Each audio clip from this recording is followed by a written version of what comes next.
Hello near and dear, I wish you all the best. ये आज का vocabulary section है जो हिंदू एडिटोरियल 14 जुलाई 2020 का है। इसमें हम देखेंगे क्या, इस एडिटोरियल का जो टाइटल है वो crisis in pause. Actually editorial जो है वो राजस्थान का जो असेंबली है उसमें जो उथल पुथल हो गया है ना, उसकी बात की चर्चाएं हैं। तो यह क्या कहता है कि क्राइसिस इन पॉज, जो गुजरात में जो संकट के बादल आ गए थे, आप जानते होंगे कांग्रेस का, उसमें थोड़ा सा विराम लग गया है। ये टाइटल है इसका, इस एडिटोरियल का। तो उसी से रिलेटेड हम वर्ड देख रहे हैं। क्राइसिस मतलब संकट। अभी आप अशोक गहलोत और सचिन पायलट के बीच जो मतभेद हो गया, इसके कारण जो बातें निकल करके आई है उसी की चर्चा है। फौज विराम लग गया है। ओवर प्लेड वंस हैंड, ये एक फ्रेज है जिसका मतलब क्या होता है कि कॉन्फिडेंस में अपना काम खुद बिगाड़ लेना। ओवर कॉन्फिडेंस में कुछ ज्यादा हुआ क्या कि सचिन पायलट को बहुत ज्यादा ओवर कॉन्फिडेंस हो गया, और इस ओवर कॉन्फिडेंस के कारण ये बात पता चल गया अशोक गहलोत को। और सचिन पायलट ने जो 107 वहां टोटल जो है कांग्रेस का जो है ना 107 यानी 107 एमएलए हैं, और उन्होंने दावा किया कि 30 एमएलए हमारे साथ है। अब ऐसा क्या हुआ, ये तुरंत पता चला अशोक गहलोत को, और अगले दिन उसने व्हिप जारी करके वो सारे जो एमएलए को बुला करके मीटिंग कर लिया। उसमें ये देखा गया क्या कि 100 से ज्यादा एमएलए उनके मीटिंग में आ गए। तो यहीं पर यही बात लिखा गया इसी कारण से कि कुछ जल्दीबाजी में सचिन पायलट ने कुछ गलती कर बैठा अपने आप। वो कहते ना अपने पैर पर कुल्हाड़ी मार लेने वाली बात हो गई, उजागर हो गया उनकी जो खिचड़ी पक रही थी उसमें। तो इसीलिए इस संदर्भ में लिखा गया है ये phrase overplayed one's hand, यानी ओवर कॉन्फिडेंस में अपना काम खुद बिगाड़ लेना। स्टेप इन, तुरंत दखल आया, अशोक गहलोत ने दखल दिया, उसमें कदम उठाया जल्दी ही। ब्रीव, ये धीरे धीरे पकना, निर्मित होना। एक्चुअली क्या हो रहा था कि सचिन पायलट ने कम नहीं किया था 2018 के इलेक्शन में वहां का जो हेड कर रहा था, हेडलॉन्ग कर रहा था, आगे अध्यक्षता कर रहे थे उस स्टेट को, उसने जिताने में, कांग्रेस को जिताने में बहुत ज्यादा अपना श्रम दिया था। तो उनको ये उम्मीद था कि मुझे मुख्यमंत्री बनाया जाएगा, लेकिन कांग्रेस ने ऐसा नहीं किया। तो इसके कारण वो डिसअपॉइंट थे, और अंदर ही अंदर जो है ना, वो अंदर तहखाने में कहा जाता है ना, जो खिचड़ी पक रहे थे, वो कुछ बहुत अच्छा, मतलब चूंकि जाहिर सी बात है कि उनको सदमा लगा कि कांग्रेस जो है नहीं बना पाया। तो ये अंदर खाने में चल रहा था, वही कहते हैं धीरे धीरे खिचड़ी पक रहा था वहां। उस खिचड़ी का क्या हो गया, हवा निकल गया, फिस हो गया ना, वो हवा निकल गई। मतलब सचिन पायलट ने जो अपना कारनामा दिखाया, आप जान रहे होंगे कि हरियाणा में जाकर के कांग्रेस के साथ जो है ना उन्होंने ये मतलब पब्लिकली इस बात को उन्होंने बताया कि हमारे साथ 30 एमएलए है, और ये बात उनको उजागर हो गई, वो उनकी हवा निकल गई, इसकी राज निकलते ही वो, क्योंकि वहां के बहुत सारे जो एमएलए जो है ना वो डायरेक्ट रिलेटेड है वहां से, हरियाणा से रिलेटेड भी हैं। तो राइवलरी, प्रतिद्वंदिता चल रहा था सचिन पायलट और अशोक गहलोत। चूंकि अशोक गहलोत को क्या बना दिया गया, मुख्यमंत्री बना दिया गया, तो सचिन पायलट और अशोक गहलोत के बीच में क्या हो गया, राइवलरी हो गया, प्रतिद्वंदिता हो गई एक दूसरे का। ये हंट करता रहा, डराना, भयभीत करना। इसके कारण राजस्थान में जो गवर्नमेंट बनी तो दोनों के बीच में एक दूसरे का वो क्या होने लगा, भय की, कुछ मेरे तरफ कुछ उसके तरफ, ये अनिश्चितताओं का खेल चलता रहा। तो इसीलिए हंट, डराना, भयभीत करता रहता है। अब तो चूंकि थोड़ा विराम लग गया है, ये अलग बात है, लेकिन भय तो बना ही रहेगा ना। आखिर एक सचिन पायलट मजबूत चेहरा है राजस्थान के, वहां के असेंबली में वो। तो ये पोटेंशियल, ये संभावित है कि ऐसा होगा। एक्सपोज हो गया, वही बात उजागर की बात आ गई है जो पहले भी कहा गया है। रिट्रीब्यूशन, दंड और बदला की बात होता है। तो अशोक गहलोत के बारे में कहा जाता है कि वो आदमी बड़ा सख्त स्वभाव का है। वो अपने मतलब विरोधी को बहुत ज्यादा दंड देने की नीति रखता है, लेकिन वही उनका जो फॉलोअर होता है उनके लिए लोयल कहा गया, उनके लिए बड़ा वेटरन कहा गया है।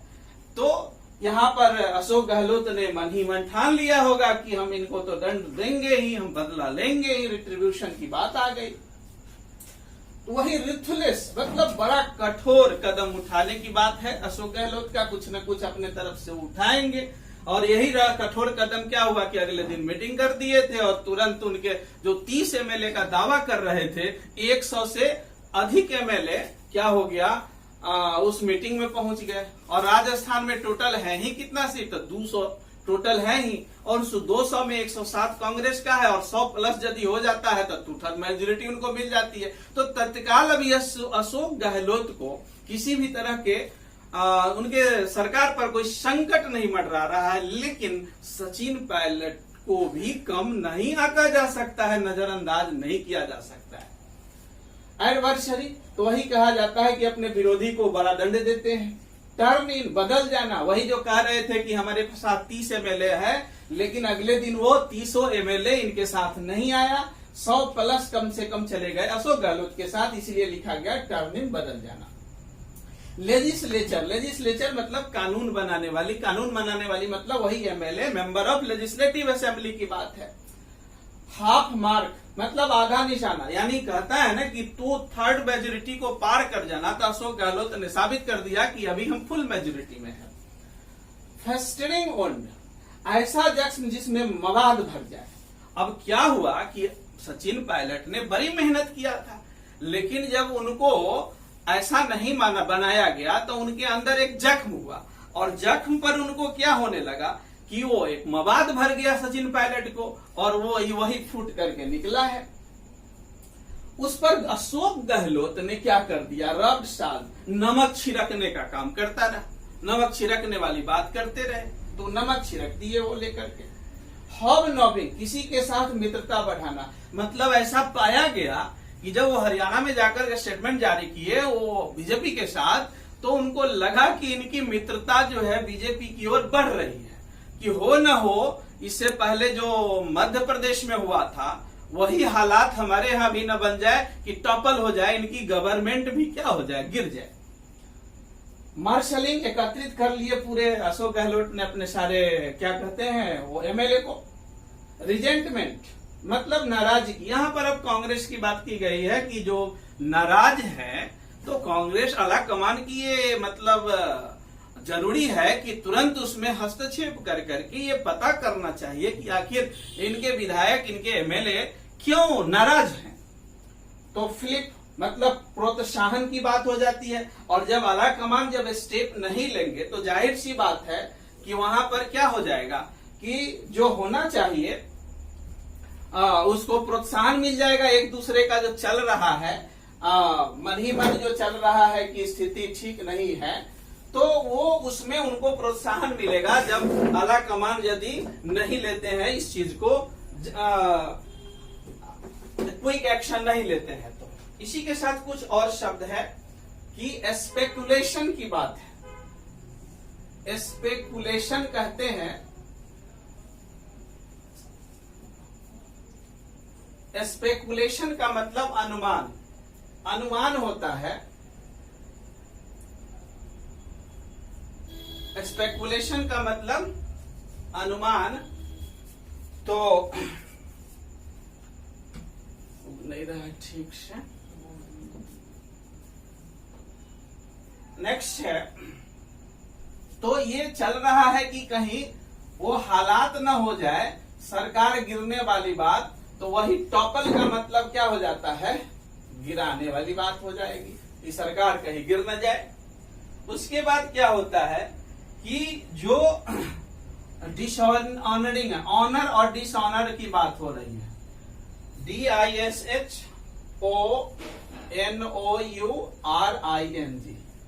डिसऑनरिंग का मतलब अपमान वाली बात, जो समझते हैं जिनको सम्मान जिस विधायक को नहीं मिल रहा है, वो अपमान वाली बात जो विधायक होंगे उनका दो गुट बन जाएगा, अलग अलग गुट बन जाएगा।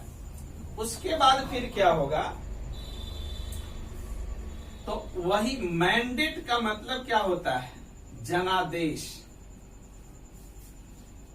लेकिन जनादेश तो कांग्रेस को मिला है, और ऐसा यदि हो जाता है तो निश्चित रूप से जो जनादेश मिला है उस जनादेश का क्या हो जाएगा, अपमान की बात होगी। उसके बाद स्टॉर्म क्लाउड्स, स्टॉर्म क्लाउड्स मतलब शब्द से ही पता चल रहा है कि ना, कि तूफान के बादल मंडरा रहे हैं कांग्रेस के ऊपर। तूफान के बादल मंडरा रहे हैं मतलब स्थिति ठीक नहीं है वहां पर। उसके बाद क्या कहता है कि अब आप सबको क्या करिए, आप कांग्रेस का जो सोनिया गांधी है, राहुल गांधी है, उनको क्या करना चाहिए, सबको एकत्रित करें, गैदर करें। गैदर का मतलब क्या करना, एक करना, इकट्ठा करना, है ना, सबको एक साथ लाना वगैरह वगैरह। तो हिंदी तो अपने तरीके से आप बोल सकते हैं, अपने तरीका से कर सकते हैं। फिर क्या कहता है, फैक्शनल। फैक्शनल क्या होता है, गुटबाजी। अब तो जाहिर सी बात है कि दो ध्रुव बट गए हैं तो गुटबाजी चलेगा ही। फिर क्या होगा, तो इस गुटबाजी में क्या होगी, लड़ाई होगी, तो फाइट होगा। तो फाइट में क्या हो जाएगा, लड़ाई की बात होगी, तो उसको रोकना है। हालांकि स्थिति सचिन पायलट तो बड़ा यंगस्टर है। सचिन पायलट ने कम समय में एमपी बने थे और उसके बाद वो उनका कांग्रेस में एंट्री हो गया, फिर वो मिनिस्टर बन गए और 41 के उम्र में वो अभी उनको उप मुख्यमंत्री का सा दर्जा दिया गया है। तो आखिर कांग्रेस भी कम सम्मान उनको नहीं दिया था, लेकिन उसके बावजूद भी वो नाराज की बात करते हैं तो ठीक है, लेकिन उनको भी कम कांग्रेस सम्मान अभी तक नहीं दिया है। लेकिन यंगस्टर का चेहरा यदि देखा जाए कांग्रेस में तो कम है, और ऐसा उम्मीद किया जाता है कि नई जनरेशन का ज्यादा से ज्यादा क्या होना चाहिए, इनकमिंग होना चाहिए कांग्रेस में, जो कांग्रेस आलाकमान इन बातों को ध्यान नहीं रखती है। तो वही कह रहे हैं, ये इंडेमिक जो बीमारी है, इंडेमिक क्या होता है, जैसे एक पैंडेमिक होता है जो विश्वव्यापी महामारी है। अब ये इंडेमिक है तो किसी खास क्षेत्र का बीमारी है। तो ये कांग्रेस के अंदर जो खास बीमारी है, खास तरह का जो बीमारी है कि बराबर कांग्रेस अपने में बिखर जाता है, खास क्षेत्र का बीमारी, इसको तो आप मंथन करके रोकना चाहिए ना। तो ये कांग्रेस का दायित्व बनता है। उसी को कहा गया है kept in check. Kept in check मतलब आप उसको CHEC के केप्ट इन चेक, यानी आप उसको क्या कीजिए, कंट्रोल कीजिए, नियंत्रण में रखिए ना, केप्ट इन चेक। फिर तब क्या होता है, तो कांग्रेस के आला कमान में क्या खिचड़ी पकता है, जरा इसको सुनिए क्या कहता है। उसके लिए शब्द यूज हुआ है, ये अपना ये प्रिय शब्द है। ये अपना स्टेटमेंट देते हैं, अपने बचाव में स्टेटमेंट देना, अपने बचाव में स्टेटमेंट देना, स्टेटमेंट देना। ये अपने बचाव में स्टेटमेंट आखिर राहुल गांधी और सोनिया गांधी में है क्या, कि अध्यक्ष तो सोनिया गांधी है, तो राहुल गांधी कहते हैं भाई मैं पार्टी अध्यक्ष नहीं हूं, आप अध्यक्ष से अपना राय मशविरा कीजिए। अब वो तो राहुल गांधी ये कह के पल्ला झाड़ लिए। सोनिया गांधी क्या करती है, जो राहुल गांधी कहते हैं वो करती है। अब क्या हुआ कि अपने में खिचड़ी पक रहा है। इसी कारण से कांग्रेस इतना बिखरते जा रहा है कि कोई उसमें कमांडिंग होना चाहिए जो इस तरह का नहीं है। तो यह उसके बाद तो इस तरह से आप देख रहे हैं इन्फ्यूजन करना है। इन्फ्यूजन क्या होता है? मतलब शामिल करना, शामिल करना।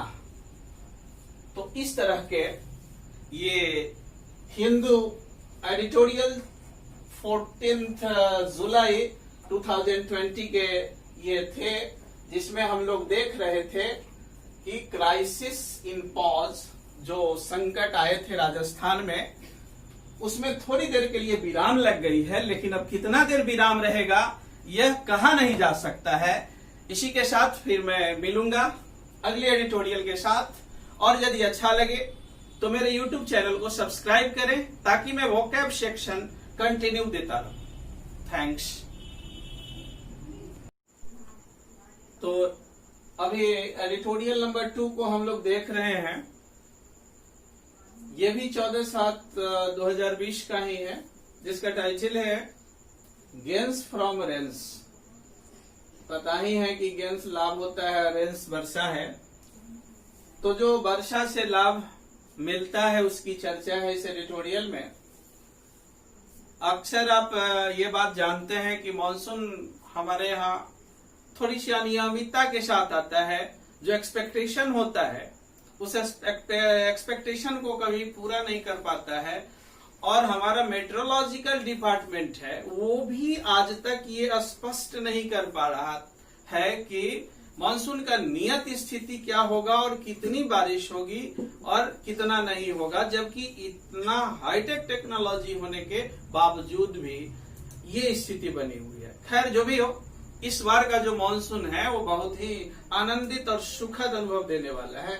उसी से रिलेटेड यहाँ पर चर्चा की गई है।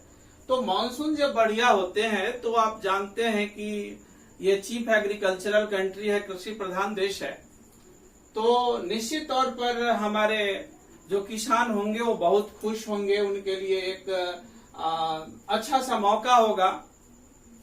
इस फसल, जो खरीफ का फसल का समय होता है, उसको ये उगाने में, वहीं पर यहाँ पर चर्चा की गई है कि यहाँ कहता क्या है कि स्टेडी मतलब लगातार। आप देख ही रहे हैं कि मानसून, यहाँ तो एक्सपेक्टेशन होता है कि कभी कभी मानसून चला जाता है 15 जून तक। आज में 6 जून से एक्सपेक्टेशन होता है और 15 जून तक भी, और उसके भी थोड़ा बहुत आगे पीछे हो सकता है। और जो जुलाई का एक्सपेक्टेशन होता है वो उसको भी आगे बढ़ जाता है। यानी कुछ भी निश्चित तौर पर अभी तक नहीं हो पाता है। तो यहीं पर शब्द लगातार, जो हमारा मानसून अभी ठीक ठाक चल रहा है, और ठीक ठाक चल रहा है इसका मतलब ये नहीं कि सिर्फ कुछ खास जगह पर ही है। ये वेल स्प्रेड है, लगभग हर जगह चल रहा है। मतलब एक रीजन को यदि छोड़ दिया जाए तो लगभग सारे रीजन में जो हमारा मेन लैंड है वहां पर अच्छी बारिश हो रही है, और हुई है जून और जुलाई के महीने में। ये स्पेल्स अवधि यानी जादू चला है मौसम का। हैव ए गुड रन मतलब आनंदित महसूस करना। तो जाहिर सी बात है कि हमारा जो किसान लोग हैं वो काफी आनंदित महसूस कर रहे हैं। मेट्रोलॉजिकल डिपार्टमेंट, जो मौसम विज्ञान से संबंधित विभाग होता है, उसको कहते हैं। मौसम की आगमन के लिए शब्द सेटिन लिखा गया है, आरंभ होने की बात है। और टू एक्सट्रीमिटीज, इसका मतलब है कि हमारा मानसून जो आने का है ना, वो 2 जगह से आता है। मानसून चलता है, एक चलता है वो केरला से चलता है, और दूसरा वेस्ट ऑफ बंगाल से चलता है। और दोनों मानसून जो है, दोनों का जो है ये मेन लैंड को टच कर जाता है। तो ये इसीलिए शब्द लिखा गया है टू एक्सट्रीमिटीज। ये वेगारीज मतलब अनियमितता है क्या कि मौसम, जो हमारा डिपार्टमेंट है, मौसम विभाग है, वो कभी भी 100% यह नहीं स्पेकुलेट कर पाए कि हमारा जो मानसून इस साल का रहेगा वो कैसा रहेगा। एग्जैक्ट नहीं, कम ज्यादा का अनुमान होता है, लेकिन उस कम ज्यादा को भी कभी पूरा नहीं कर पाता है। इसीलिए इसे अनियमितता शब्द को लिखा गया है। ऑनसेट का मतलब शुरुआत, अनप्रेसिडेंटेड मतलब अभूतपूर्व, जो इससे पहले नहीं। मतलब 2013 से जो मानसून की यदि बात किया जाए और ये 2020 है, इस 2013 से पहले छोड़ दीजिए तो 2013 से लेकर के 2019 तक जो इस साल का मानसून है वो मानसून कभी नहीं हुआ। प्रोलॉन्ग, आखिर ये लंबा समय हुआ ना इस मानसून का इस तरह का, तो लीड टू एक कारण अच्छा बनेगा हमारी अच्छी खेती अच्छी फसल होने का। और क्रिटिकल, ये तो बहुत महत्वपूर्ण बातें हैं, तो वही सब सारी बातें लिखा गया है कि एवरेज रेन की जो बात करते हैं ना हमारा मेट्रोलॉजिकल डिपार्टमेंट होता है, उनका कहना रहता है कि टोटल बारिश जो है एवरेज 14 से 17% की बात करते हैं। तो 14 से 17% की बात यदि करते हैं तो इस बार देखा गया है कि अकेले जून के महीना में 17% जो है वर्षा हमारा हुआ है। तो ये जो टोटल वर्षा है वो अकेले एक जून महीना कवर कर दिया हमारा, और ये भी नहीं कि लगभग सभी क्षेत्रों को कवर किया है। उसके बाद की जो स्थिति होती है कि जो दो क्षेत्र है हमारा, one branch starts it's journey northwards from Kerala, और दूसरा जो स्टार्ट जर्नी होता है बे ऑफ बंगाल का जर्नी होता है, और दोनों जो टच कर देती है हमारे पूरे इंडिया की मेनलैंड को। इस तरह से जो स्थिति दर्शाई गई है कि टोटल यदि हम काउंट करते हैं तो अभी तक की जो स्थिति में है, पहले हमारा मानसून आया है और ऐसा उम्मीद चल रहा है कि एग्जैक्ट समय से पहले से हमारी मानसून आई है, और जो हमारा आगे का समय है उससे हमारी पहले मानसून जितना तक रहना चाहिए वहां तक रह सकता है।